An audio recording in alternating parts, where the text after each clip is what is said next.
This is almost exactly the weather that we had at this exact moment 116 years ago. It was a little bit warmer today than it was then, but even during that period of time, it was a unseasonably warm period. My name is Scott Foens, and I am a historian by training. A little bit of background on myself. I have a BA with a major in American history from Wichita State University. I have a master's in history from the University of Nebraska system. Along the way, I picked up an MBA, which when it comes to dealing with railroads and railroad history, quite frankly, really comes in handy because there was a lot of obscure tactics used from a financing standpoint in order to fund railroads. I am also a member of Phi Alpha Theta, which is the National History Honor Society. I was inducted as a charter member to the University of Nebraska at Kearney's Salute, which is the National Veterans Honor Society. I'm a John Lowell Richard Award winner, veteran of the Air Force, and not listed here, but something that's really kind of important is that I'm a former paramedic, so this catches my attention just kind of from my background. Now, a little bit about me is that I am a disaster historian, which is different than hopefully being a disaster as a historian. When I kind of try to avoid the latter. Disaster history is a relatively new field in history itself, and really what we are trying to do within the context of disaster history is answer some questions as to why a catastrophe occurred, what makes a catastrophe. But for me personally, I like to memorialize those who lost their lives because it's that aspect of a disaster that makes what happened important to our lives. So we're going to talk a little bit about Green Mountain. Now, before I dive in there, it is 2:05 p.m. 116 years ago, it was 1:05 p.m. About this time right now, people were loading bodies onto the rescue train that went out to Green Mountain. We are the 116th anniversary. In fact, I stopped out to the site today just for a few moments to kind of remember all of those who lost their lives. But Green Mountain was not just a train derailment. It just kind of happened randomly. There were a whole confluence of events that came together that created what turned out to be Iowa's deadliest train derailment. And it started right here in Shelfsburg, Iowa. There's a bridge over a creek. Bear Creek, runs in a horseshoe along the southern part of Shelfsburg. And there were two bridges that were over Bear Creek, an East Bridge and a West Bridge. The Chicago, Rock Island, and Pacific line, there was a main line, and you see that show up on the map, between Cedar Rapids and Waterloo. There was a single set of tracks, except when it came to the bridges here at Bear Creek. There, it split on the east side of the creek itself into two sets of tracks because on the left side there was where the Shelfsburg Depot was. And the Shelfsburg Depot has long since been gone. What happened was the Chicago, Rock Island, and Pacific Railway had a freight extra that left Cedar Rapids around 11:15 at night on March 20th. It was 35 cars. I'm going a little bit from memory on that. Freight train not on the normal schedule. This was one of their brand new locomotives that they had picked up. And the crew was an experienced crew. Though Frank Reynolds, who was a brakeman on that train, had expressed reservations to family members that he didn't happen to like that particular locomotive didn't seem to kind of run right for him. As that freight train traveled from Cedar Rapids to Waterloo, pulling all of its cars, it entered the switch that was on the east side of Bear Creek. The theory is that the switch was somehow open. Now, whether it was left open by accident, whether it was worn and it was a maintenance problem, or how that switch ended up open is still open to speculation. There just isn't enough evidence to know. But what did occur, and what we do know, is that that locomotive left the rails and started running down the ties of the train trestle. And we all know what's going to happen when you've got a multi-ton locomotive going across 6x6 ties over a bridge. The flanges are going to cut right through those ties, and the locomotive rolls over to the right. And what we see is that Frank Reynolds, who was the brakeman, was sitting on the right side of the locomotive, as we're looking at here, and was killed from the boiler that ruptured after the fact, burned him to death. The other two crew members that were there managed to survive, and in fact, the engineer, as the train was rolling over, reached out onto the rail, grabbed onto the rail, and he managed to pull himself out of the locomotive as it's rolling over because he had a hand on the rail. And that was how he was able to escape. The train itself, then it had three sections that telescoped and ended up destroying a series of cars. As an omen for what's coming, one of those cars that was completely demolished was a wooden boxcar that sat between some steel cars at that time. It was noted in the newspaper report that this car was completely demolished, but really didn't register much more than that. Reynolds was the only one that was killed. Now, interestingly enough, there's no record of Reynolds' death. He's not listed in Benton County in the death records there. His body was taken back to Cedar Rapids and it was prepped there. There's no record in Lynn County. And he was buried in Breen, Iowa, which is north of Waterloo, and there's no record there. And that's one of the things that we encounter when kind of digging around in the history of some of this, is that sometimes records just don't exist. And there's no way to put an official stamp on it other than reading the obituary in the local newspaper and looking at Find a Grave and saying, yep, that's him. So those was kind of some of the challenges we ran across as I was doing some research on this. But this is where this started. And it started here because what happened then is that the Rock Island main line between Cedar Rapids and Waterloo was blocked. And that becomes a problem because down in Cedar Rapids, the number 21, which was out of Chicago, and the number 19, which was out of St. Louis, I think I have this right, is stopping at Union Station in Cedar Rapids. Now, typically what happens is that the Chicago train, which was an express train, would be gone from Union Station before the St. Louis train got there. And they were both going to Minneapolis, and they would meet up at Albert Lee in Minnesota. But because the main line was now blocked, the Chicago train got stuck, and the St. Louis train came in behind it.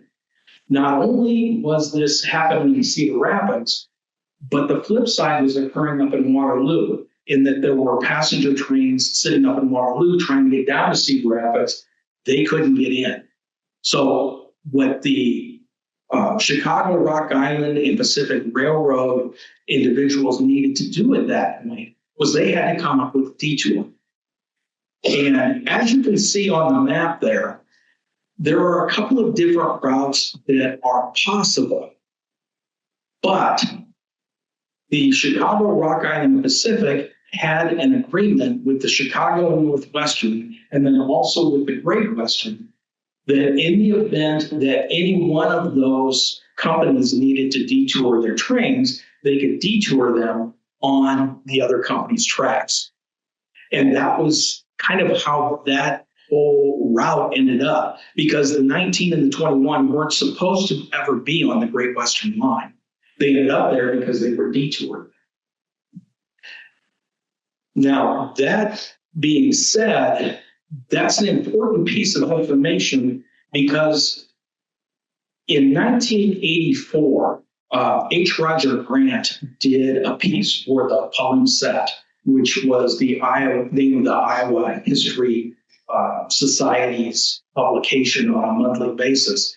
And what Grant writes is he kind of describes using the language out of the Iowa Railroad Commission report saying, well, okay, the train cars were in the same alignment in Cedar Rapids as what they were when they left Marshalltown. And that's not actually true. In fact, there's an interview from one of the surviving engineers from 1940 where what happened was, and I document this in the book, is that they removed the locomotive off of the St. Louis train and simply ran it around to the front of the Chicago train and hooked it to the Chicago train locomotive and then connected the cars from St. Louis behind.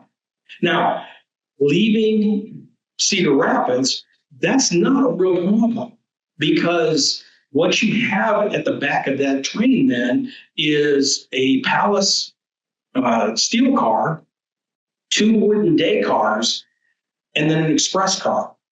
Not a big deal in the least bit. And from a safety standpoint, it would have been fine. Where they got into a jam, however, is when they got to Marshalltown. There was no way to turn that train up to the right and up towards Waterloo. The tracks just simply didn't account for that. Instead, all of the tracks ran basically east and west, and then there was one set that ran up towards the northeast towards Waterloo.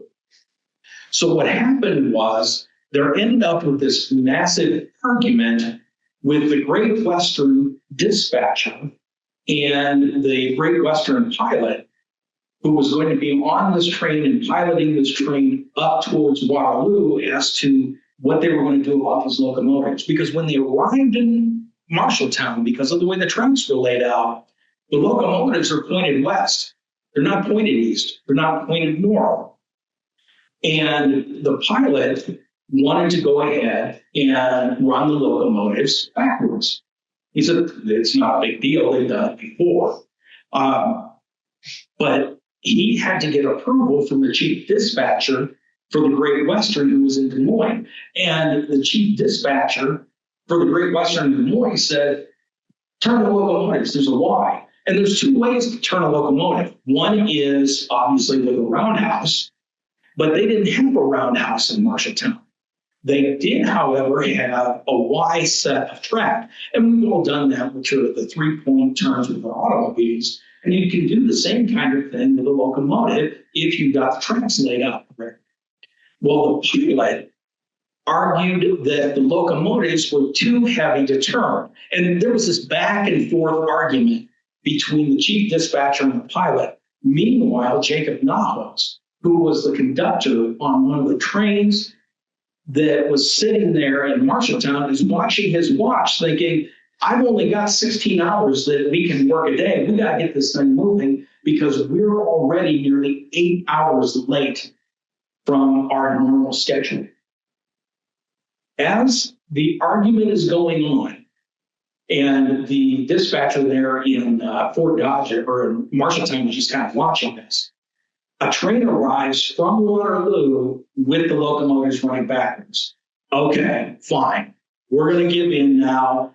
We're going to run the locomotives backwards. So what the yard folks did then was they took the locomotives that were on the west end of the train, ran them around to the other end so that they were on the east end of the train, and they were going to run the locomotives backwards. Now, they had orders that they were not supposed to go faster than 25 miles an hour, and that was pretty standard for that time.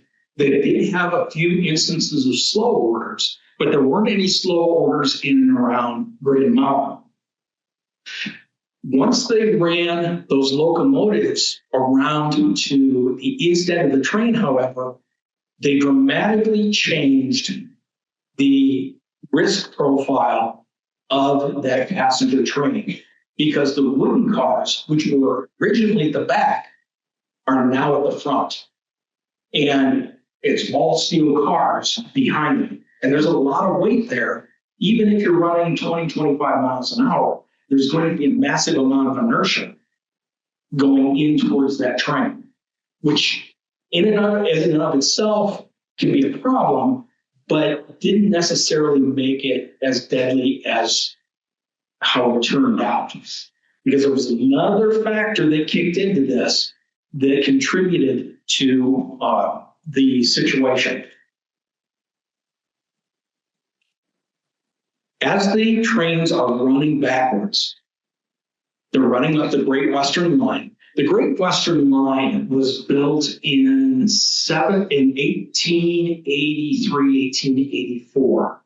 And at that time, there was a philosophy that you did not run rails over even small little hills. You just simply dug a trench through them. We know those called a cut. And there was the problem with cuts is that they had this annoying habit of filling up with snow or filling up with water. And when you get water sitting in those cuts, it softens the roadbed, and it can lead to a situation where rails start to spread.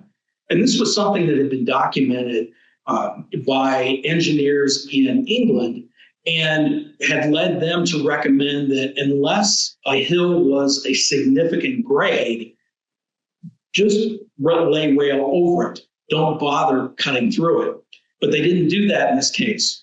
Not only did they not do that in this case, they dug a cut, but the Great Western, which was facing financial pressures anyway, they had recently emerged from a bankruptcy back in 1907. And I want to say that that's when that company was purchased.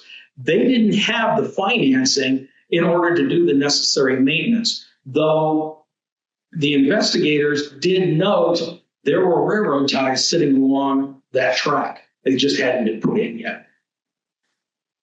When the 1921 train entered that cut, the cut was wet. There was water sitting in the trenches, and the road was soft. The theory is that the rails split, and that led to the initial derailment. Now, keep in mind, remember that these locomotives are running backwards, which means the tender is the very first car in this train. So the engineers, the railroad folks are going to have a little bit of trouble seeing anyway, just because they're having to look over their tender in order to see what's going on.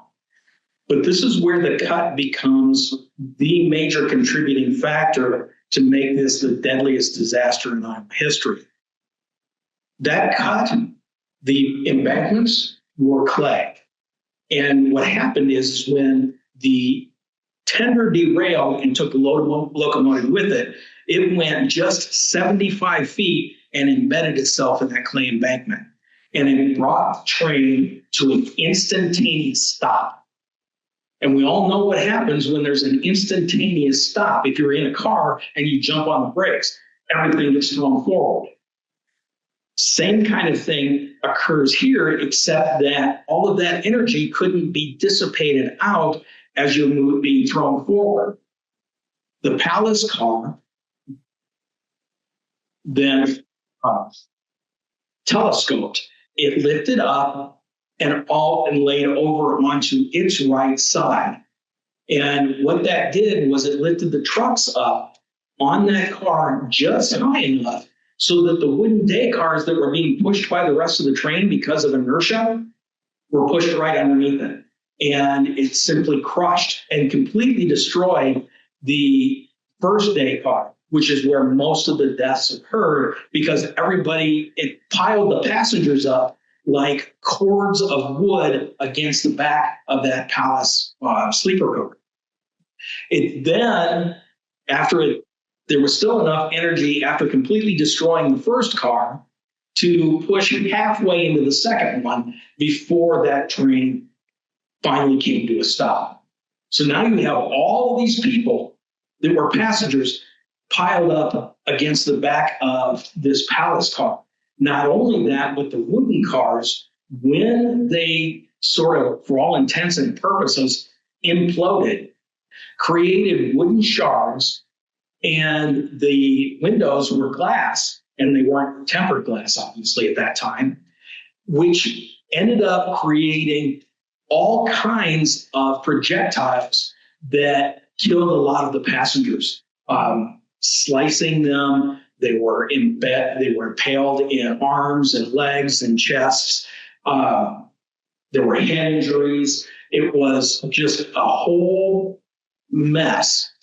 And this occurred right on the Marshall-Tama County line. And there is a marker, a historical marker where this wreck occurred. Now, the marker itself, kind of based on surveys and further investigation, is about 100 feet to the south of where this actually occurred. And it's on the west side of the road, but the actual wreck was on the east side of the road. And if you were to go out there to look at it, there's a power transfer station, which is likely the spot right where these cars collapsed and these people were killed. The right-of-way still exists in there, so you can see the power lines and you can tell where the railroad tracks went.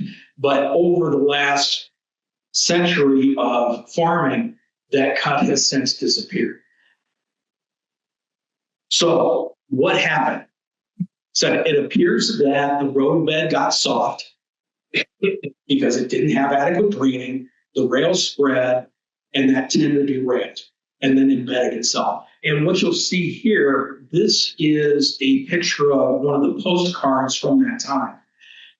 One of the kind of the aspects of American history we run across is that postcards got created for all sorts of things. And that's where this picture came from, is that it was on a postcard, and there were a lot of postcards that were out there that depict this wreck, including one, and I don't happen to have it, but I know that it's at the Marshall County Historical Society, where it shows the bodies all covered with quilts that's in one of the cars. And you can see that this locomotive is laid over onto what would be, if we're looking at the front, what would be its right side, and if we're looking at it from behind, what would be its left side.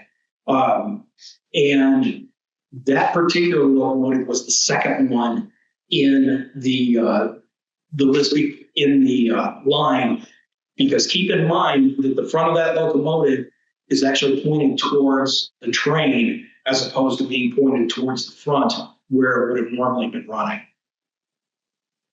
So now, what was the impact? There you're going to see that's the palace sleeper car, and then the car right behind it, and you can kind of see the wood sticking up and some of the metal sticking up. That's the second day car, because the first day car was completely destroyed. Now, the number of people killed is that number can be a little bit squishy. I have it at 54 because I take a much broader view of if you died as a result of this accident, one way or another, which there were 53 passengers that were actually ultimately, or 52 passengers that were ultimately killed. There was a 53rd passenger who happened to be a former Secret Service agent who had protected Teddy Roosevelt when Teddy Roosevelt was president. That Secret Service agent who survived the crash and helped out had what we now know was PTSD. And the evidence suggests that when he got back to New York 2 weeks later, he ended up committing suicide because because it was a horrific scene. And this was something that no one is normally kind of geared up to see, but it was also something that no one had really experienced yet. We're still 7 years away from America's entry into World War One, which really kind of industrialized killing and the soldiers who suffered in World War One, and kind of describe. They can understand what was being seen here, because that's kind of the situation they ran across. So now it leads to a question of why was it so deadly? Well, at the end of the day, it's because there were two wooden cars now at the front of the train instead of at the back of the train, and the derailment occurred in a cut with clay embankments and where the train came to an immediate stop. This happens to be, you saw this picture here. You can see that that is going to be on the south side of the train. This is the other side. So there's your Palace car, and there you can kind of get a better sense of that second wooden day car. And those wooden day cars had between them somewhere in the area of probably 100 passengers that were in them. So that kind of gives you a sense of the destruction that was there.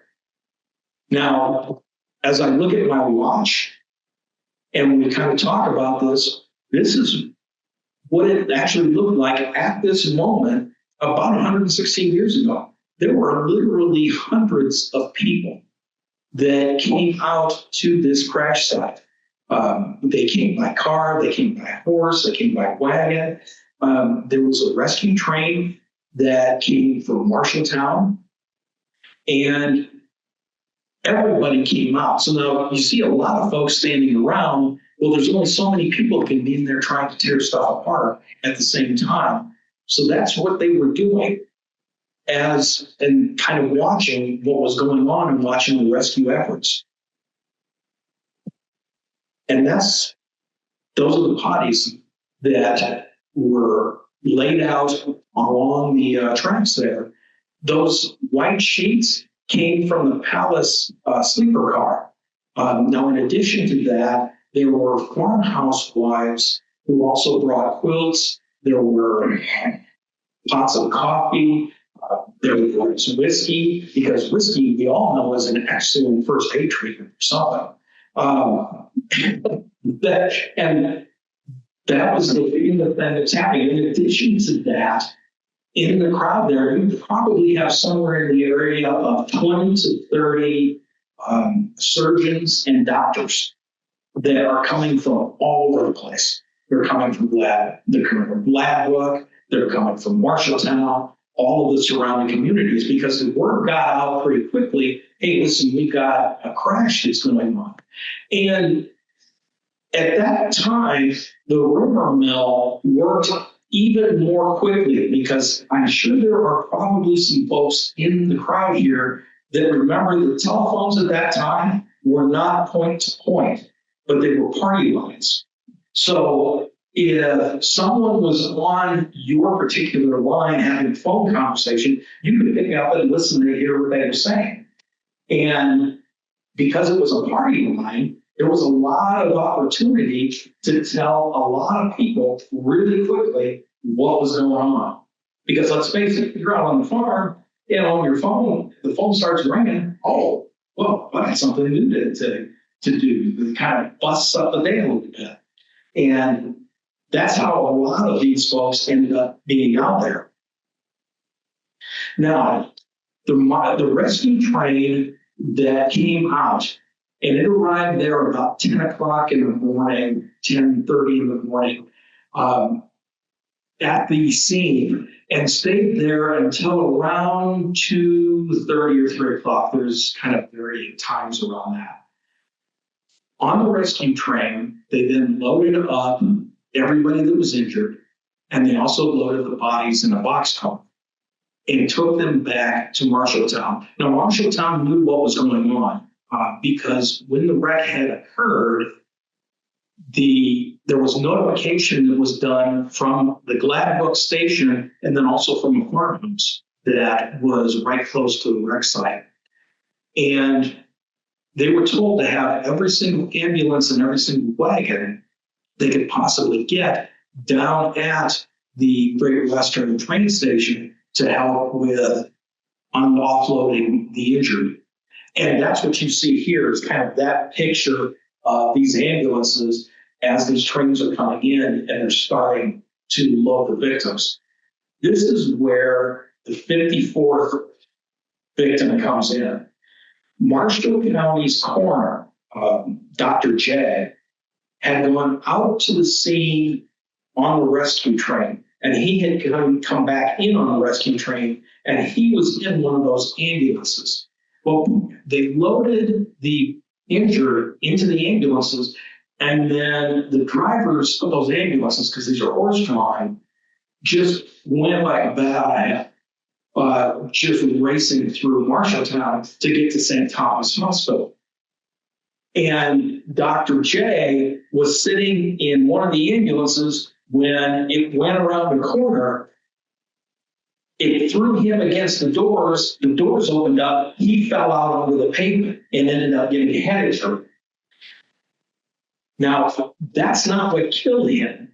What killed him was that when he fell out, he also ruptured a hernia that he had treatment on 3 months earlier and never really kind of fully recovered from the second insult. And when they went into the surgery again, he had a reaction to the anesthesia and it killed him. So he ended up dying in May. But he was kind of the 54th and the last victim of that. Now, they took all the patients to St. Thomas Hospital, and St. Thomas Hospital as a building still exists. It's in Marshalltown, and it's to the south of where the Iowa Soldiers' Home is. It's no longer, obviously, a hospital. I think it's a retirement community. But there's something else to kind of be aware of here, is that when we talk about hospitals, and we talk about them in today's terms, we think about places where you're going to get treatment and to receive medicine. And that's not what hospitals were in 1910. Medicine in the United States at the turn of the 20th century typically took place at home. Doctors came to you, and it's the house call. And in fact, there are entire books all dedicated to what you need to do in order to have your house ready for somebody to convalesce. Well, with the growing changes in transportation, what we started to see was a dramatic increase in mobility for Americans. So it wasn't though, hey, if I got injured, I could just convalesce at home, which is what would have happened 50 years earlier, because now I'm 175 miles away. Moreover, you have a transition in the American economy from one that is predominantly agrarian and very small manufacturers to large manufacturing operations. Well, individuals who are getting injured on factory sites, they need a way in order to convalesce in some cases, in particular if you're dealing in a situation where you don't have any money. That's where these came in. These hospitals weren't treatment centers per se, but they were filled with apartments that were sponsored by wealthy individuals in the community, and they were the places where individuals could convalesce. In the Green Mountain instance, you now have 40 people who are not from Marshalltown whatsoever, because remember, this is a Rock Island train that was supposed to be going from Cedar Rapids directly to Waterloo.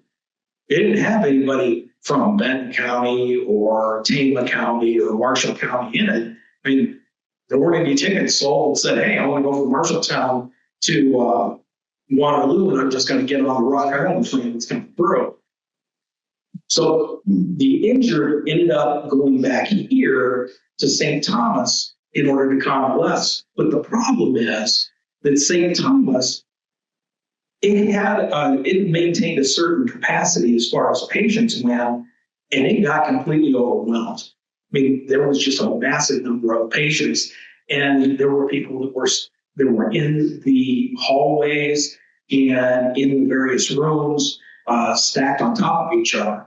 Moreover, the medical system did not have near enough nurses in order to deal with the number of patients. And what happened is that the Sisters of Mercy out of Des Moines sent some of their nursing students to live at St. Thomas and actually stay in the apartments with the individual patients so that they could convalesce and they could heal up.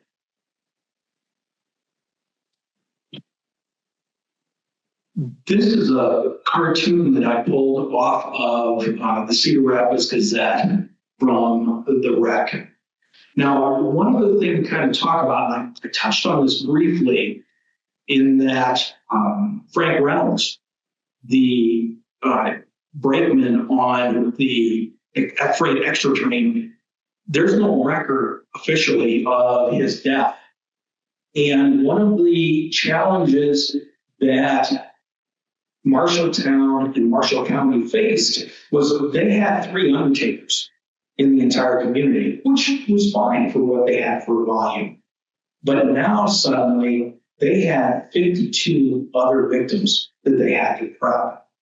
So over the course of 3 days, morticians from all the surrounding communities started coming in, and they located in one spot, and they put all of the bodies in that one spot for preparation purposes. And then as these individuals got identified, was able to ship them out, which brings up one other challenge that we don't face today, typically, that they faced at that time. None of the victims there that were killed, they didn't have driver's licenses. They didn't have ID per se. It was a situation where you ended up having family members who knew that their loved ones were on that particular train coming into Marshalltown in order to do identifications and perform positive identifications.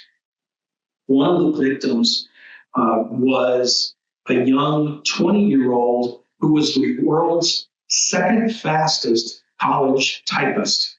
And she typed somewhere in the area of 70 words a minute, which we think about now and you say, okay, well, that's not very impressive, except that this was on a manual typewriter with a carriage return, and you had to kind of keep track of what you were doing. She was a pretty impressive individual. Her name was May Hoffman.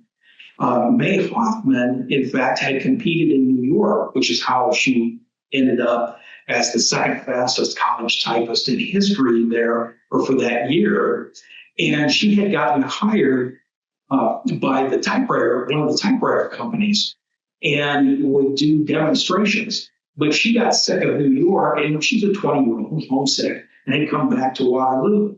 Well, while at Waterloo, and she was living with her mother and stepfather, her and a friend of hers went down to Cedar Rapids. They rode the train on Sunday night and visited some friends, and they were out driving around in their automobile. Then May and her friends ended up trying to go back to Waterloo at midnight, and they got caught on one of the wooden day cars that had gotten detoured. Now, May was impressive enough, and she was a very lovely young woman. In fact, so lovely that she was named one of the 6 beauties of business in New York City. William Randolph Hearst's New York World listed her as that. Apparently they hadn't heard about sexual harassment at that time. But that was May Hoffman. And as May was a really talented young woman, she was killed, and she was identified based on rings that were on her hand. And she had a certain set of rings that there were friends of the family who came down to Marshalltown and identified her at that point. Now, after the wreck, the Railroad Commission did an investigation. And let's talk a little bit about that, because we think about that and say, well, of course the Railroad Commission did an investigation. Not at that time. That's not what they did. In fact, the Railroad Commission rubber stamped any railroad excuse for a wreck, because wrecks were relatively common throughout the United States. And we talk about Green Mountain here, and 54 people ultimately losing their lives, 52. 3 weeks earlier in Washington State, an avalanche swept a train off the tracks and killed 84. So it was not a particularly unusual situation. And the Railroad Commission came in and did its investigation, but the problem is that they didn't have any background in doing investigations. The last one they had done was in 1898, and only because the General Assembly had made them do it. The Railroad Commission is something that was formed due to frustration with the railroads, who were frustrated with the General Assembly back in 1874 because the General Assembly had regulated railroad rates, and the railroads hated that. So they managed to push through a commission in order to kind of rubber stamp anything that they wanted to do. Railroad Commission comes in, takes testimony for 2 days, and what they conclude are that a variety of factors contributed to this crash. Now, of note, they don't talk that one of the major factors that led to the large number of deaths was that the Great Western Line ran through a cut, because that was really, that instantaneous stop is what caused those wooden day cars to get crushed the way they did. But what they pointed out was they focused on why the train derailed. And that is kind of the question that oftentimes anyone thinks about. But from a disaster history standpoint, that's not what we're interested in. We know why it happened, that we want to know what caused the sequence of events to occur. But we're more interested in understanding why so many people died.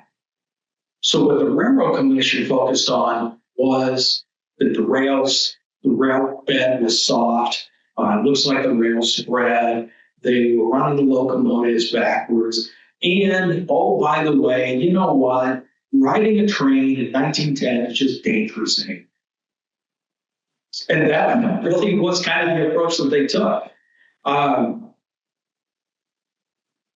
they never asked the question, why did so many people die? And that was the one thing they really missed. And when they missed that, they missed the whole aspect of the cut and the failure of being able to do maintenance, and the failure to move those wooden cars, which were at the back of the train and now at the front of the train, back to what would have been the west end of that train, so they wouldn't have run across this problem. Now, other than that investigation and the conclusions that they drew, Iowa really didn't do anything else from a railroad standpoint. And it sort of is a counter narrative to the view that we're always taught, because in 1910, we're in the midst of the progressive era, and we always get this narrative that, well, the government was always out trying to protect people.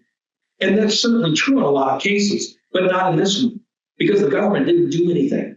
They didn't do anything at all. Nothing changed. Rock Island did announce that they were retiring their wooden coaches 6 months later. And they managed to settle all of their last lawsuits except for one. And this was an individual, P.J. Swift, who's a friend of May Hoffman's. And P.J. Swift went into court in Black Hawk County and wanted the railroad to pay him $20,000 in 1910 money, which that's a significant amount of cash. They ended up going to trial, and what the final verdict was is the jury ended up awarding PJ about $4,000, which was still a substantial amount of money, but not nearly as much as he was asking. But it was twice as much as what the Rock Island was offering to pay, because the Rock Island was settling these cases for anywhere between $500 and $2,000, depending on kind of what was going on. Interestingly enough, PJ Swift disappears from the record after that. I can find nothing on him after this court case. And the court case came up, and I want to say a special thank you to the Marshall County Historical Society, because folks there, they knew what I was working on, and they got in contact with me because they had found the court case in Black County. Now, one other little tidbit here that's just kind of interesting is that May Hoffman was from Waterloo. She was buried in a mausoleum in Waterloo. That mausoleum, however, did not have enough money in order to maintain itself. So it fell into disrepair, and vandals started breaking into it. As the mausoleum started to get worse, May Hoffman's sister had her disinterred from Waterloo and reburied out in California. In 1968, vandals broke into that mausoleum and removed some of the remains. And there was a skull that was found behind a convenience store in Waterloo. Ultimately, the individuals that were kept in that mausoleum that had remained there after the vandalism, they were removed and buried, and now are in unmarked graves in the cemetery, and the mausoleum itself was destroyed. When I was up getting the court documents for PJ Swift's case, I figured Fairview Cemetery is right close by. I'll just go by this mausoleum. And I drove around for 30 minutes and couldn't find it. Couldn't find this mausoleum at all. So I had a conversation with the sexton, who kind of recounted this story to me. And I did find the newspaper articles that talked about the problems with the mausoleum itself, the failure of maintenance, and how it was ultimately destroyed. So that's the story of Green Mountain. Now, if you're interested in anything else, I have business cards here that have my website on them. Obviously, you can see I'm here. And Black Rose, we're still working on a time to see if we can kind of get that dealt with. And then I'll be at a variety of trade shows over the next couple of years, just to answer any questions. Now, as I said, I'm a disaster historian. So for me, once I finished this project, I started my next one. And some of you may remember this from November 5th, 1978. This is the Yonkers store at Royal Mall that went up in flames. 10 people lost their lives, and it remains to this day so far the deadliest fire in Des Moines history. And it's also one of the kind of the strangest ones. And there are a lot of stories around the Yonkers fire that I'm working on. And I don't have a timeline for the book yet. I'm still doing the research, and I'm still writing. But that's kind of the next project that I'm working on. I want to thank you all very much for your time. Hopefully, I didn't take too long. My wife, I think, is online, but usually I have her here to give me a hook. I have a tendency to be rather verbose, and I do apologize for that. Well, thank you all again very much. We'll be around. I do have a few copies of my book if you would be interested in buying one. The cost is $26.99 plus tax, which is $28.88. And I can take cards, cash, check, kind of whatever your preference is if you're interested in purchasing it. Once again, thank you all very much for your time. I really appreciate it. Thank you for the folks online and joining also. And if you ever have any questions, don't hesitate to drop me a note. Thanks again.